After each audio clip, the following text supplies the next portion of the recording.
இந்த தூதுவளைய நம்ம ரசமா செஞ்சு சாப்பிட்றோம். தூதுவளை துவையல், தூதுவளை சட்னி போன்ற விஷயங்கள் இந்த காலத்துல குறிப்பா சாப்பிடுறது ரொம்ப ரொம்ப யூஸ்ஃபுல்லான ஒரு விஷயம். உங்களுக்கு முன்னாடியே தெரிஞ்ச விஷயம், சளி, இருமல் போன்ற விஷயங்களுக்கு தூதுவளை எவ்வளோ நல்லது அப்படிங்கிறது. அது மட்டும் இல்லாம இப்ப ரீசென்ட் ரிசர்ச்சஸ்லாம் நெறைய ரிசர்ச் வருது. இந்த புற்றுநோய்களுக்கு எதிரா இந்த தூதுவளையோட செயல்பாடுகள் மிக அதிகமா இருக்கு. நெறைய பிரச்சனைகள குறைக்குது அப்படின்ட்டு. சொலானம் ட்ரைலோபேட்டம் அப்படின்னு ஆங்கிலத்துல அழைக்கப்படக்கூடியது.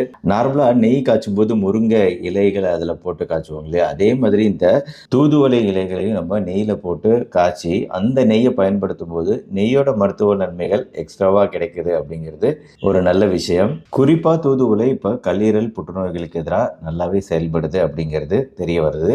சாதாரணமா குளிக்கும் தண்ணீருமே நம்ம தூதுவளை போட்டு காய்ச்சி குடிக்கிற தண்ணீர் அப்படிங்கிறது அதற்குமே மருத்துவ நன்மைகள் உண்டு. தூதுவளை குடிநீர் அப்படிங்கிறது நம்மளுக்கு பசியை அதிகரிக்கக்கூடிய